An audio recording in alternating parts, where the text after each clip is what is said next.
Hello everyone, it is the Desert Fox, and today I am returning to the wonderful grassy puke lands in Rome Total War.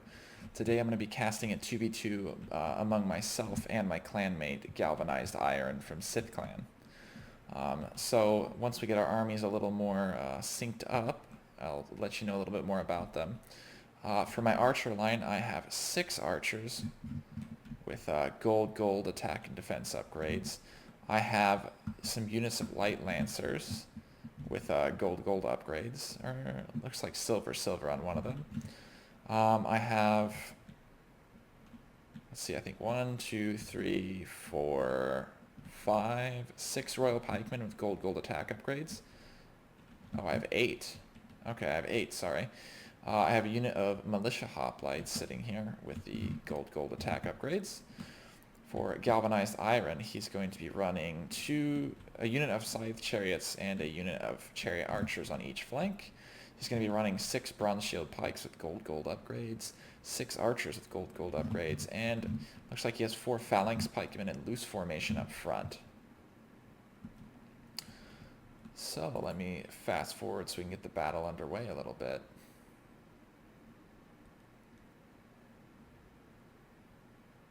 Just reforming the ranks a little bit, might take a second.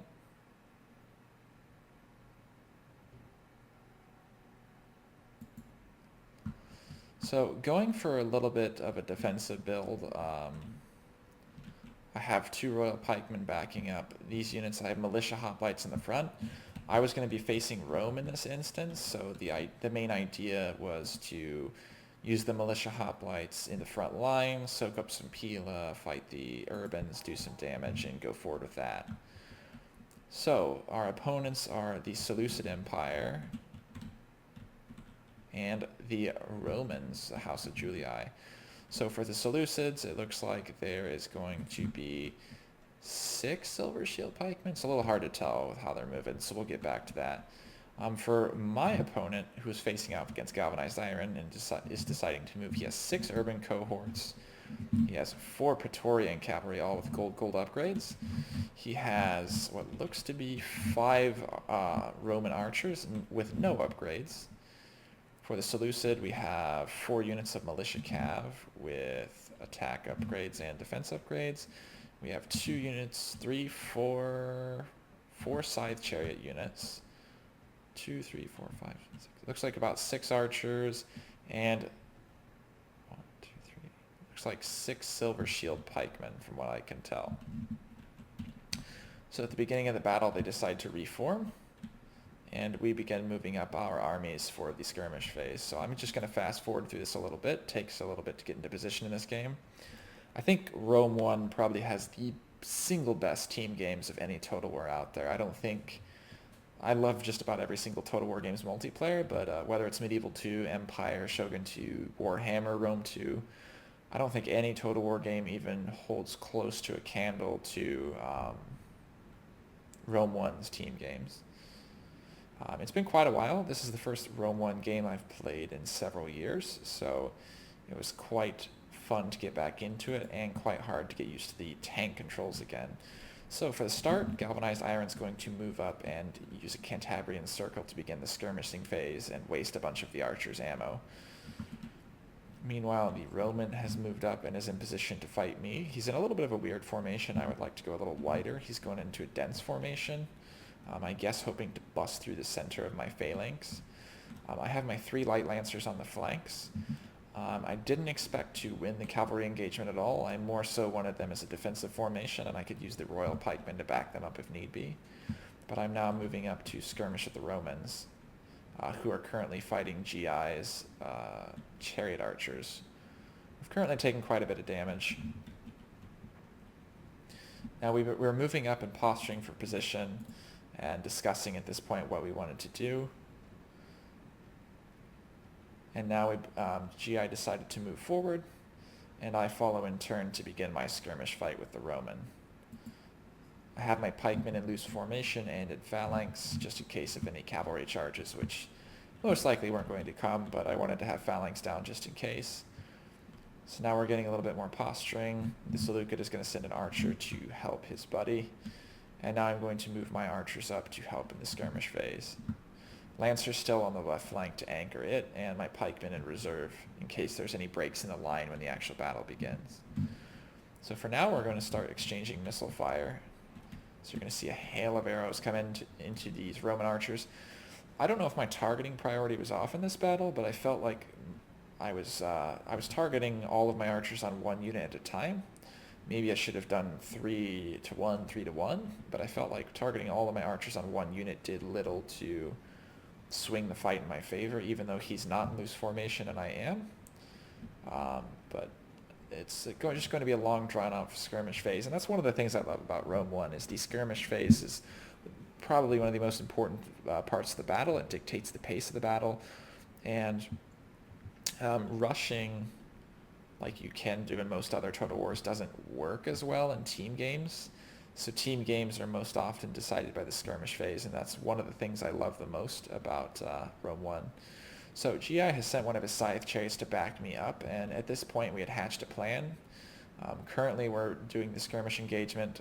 We're winning it over here on the Seleucid flank, and I am having a hell of a time trying to knock the Roman down, but I'm slowly starting to whittle him down. I've been moving my attack priorities around to different units throughout the battle to make them combat ineffective. So now he starts to posture forward with his urbans. He's still got them in kind of a blocky column formation to bust through the center of the phalanx.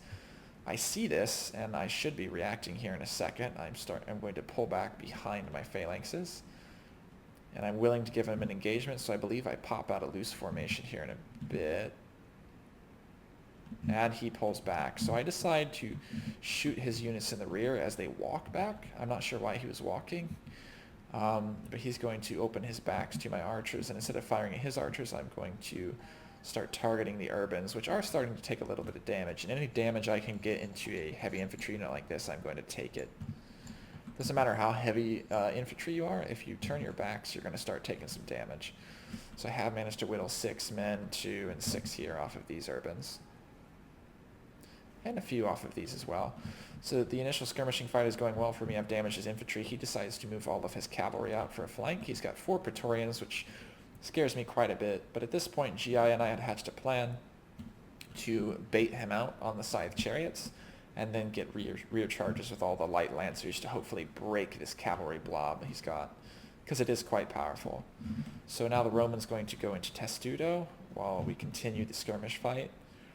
The GI and the Seleucid are still posturing. The militia cav have defeated the chariot archers out here. And now the Roman is still posturing, and we're just still skirmishing. I'm going to speed the battle up a little bit as it continues.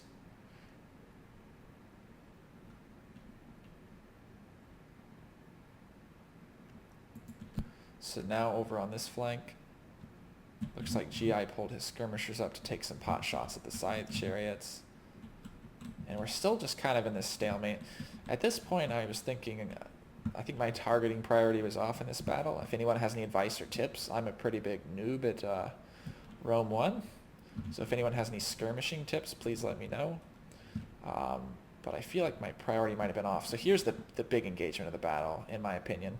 So GI and I have our plan. We're going to have these 4 Praetorians and have them blob up on the scythe chariots. So I pull my light lancers back, and GI starts moving up his chariots to hopefully bait in the Praetorians. Meanwhile, the Roman is slowly moving up in Testudo, as I've almost completely won these skirmish fights. So I keep my cavalry back, so the Roman thinks I'm not going to engage. I start pulling them up now, and this isn't a fight he's willing to take at the moment. But here in a second, as GI's chariots come near, he decides to take this engagement and blob on them, and that's when I'm going to spring the trap and jump the light lancers. And in a normal battle, you know, light lancers are going to completely get just dumpstered on here. But with the scythe chariots holding them in place, I get a really good rear charge on the Praetorians, kill a lot of them on the initial charge, and right here I'm barely taking any casualties while inflicting quite a bit on the Praetorians, and they're going to begin routing. And with the scythe chariot support from GI, they're still running around with one model now, not routing. I'm going to clump up on these Praetorians, and even if my light lancers lose here, I've done so much damage to the Praetorians that they're now combat ineffective for the rest of the battle. So right here, as we leave that fight, GI is getting into a fight, and there the Roman general dies. GI is getting into a fight with the Seleucid, who's doing a great job on surrounding the phalanx pikemen and busting through them with his silver shields. But also on this side, he's getting hit with the bronze shields. He pushes forward a little bit too much, and his silver shields start to rout, while the Roman is still slowly pushing up on me. I pop out a loose formation, and now I'm going to send some forces to help GI and some flanking pikemen. I'll also be reassembling this phalanx pikemen over to there. So my light lancers have now won the fight against the Praetorian Cav, and they still have quite a few models left. GI's scythe chariot is kind of running around out here, so he also sent another one to fight this scythe chariot to keep them away from my cavalry and my infantry. So now once I remember these cav units, I'm going to pull them up, hit the Roman archers, and give them a good what for. The Roman bunches up to bust through my royal pikemen, and I'm a little slow to react and pull around. Over here, I probably didn't need to help GI, but I was pushing forward to do that if he needed me. Another mistake I made in this battle was having most of my pikemen in guard mode, so they aren't pushing as much as they need to be. But right here, pop my light lancers in to rout what's left of the Roman skirmish force. I'm flanking with my royals, albeit slowly. But I don't really need to be too fast about it. My royal pikemen are holding well. They're allowing for this envelopment to happen, this Cannae-style envelopment. The flanks are going to be pulled apart by the royals, and now my light lancers are going to push in here. So maybe a little slower than Hannibal at Cannae, but I'm going to push up. And GI has all but won his fights over here. So now my light lancer blob is going to push up, and due to the awesome routing mechanics in Rome too, they're basically going to chain rout the entire army.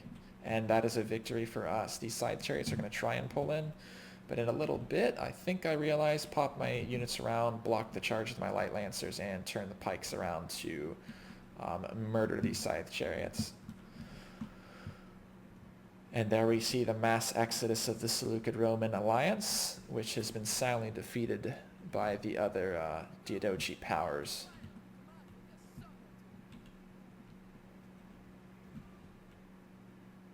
And yeah, the battle's over. It's a clear victory for our side. GI lost barely any of his army, as me as well. I think the main factors that won the battle were definitely that engagement on our left against the Praetorian cavalry, routing them early, and even if we hadn't routed them, if they had killed my light lancers, we had done enough damage to make them basically combat ineffective against the rest of my army. And with how awesome the morale is in Rome 1, where any good flank is going to guarantee some routing, compared to other Total War games with that amazing morale mechanic in place, there's really nothing our opponents could do once I had my light lancers free to bust up the urban cohorts. So if you look at the light lancers here, sustained quite a few casualties, but looks like I got 83 kills, 15 kills, 59 kills on these units. And overall, the value that they accrued by routing the Praetorians and the Urbans there in the end was invaluable. But anyway, this is the Desert Fox. It's good to be back on YouTube, and thanks for watching.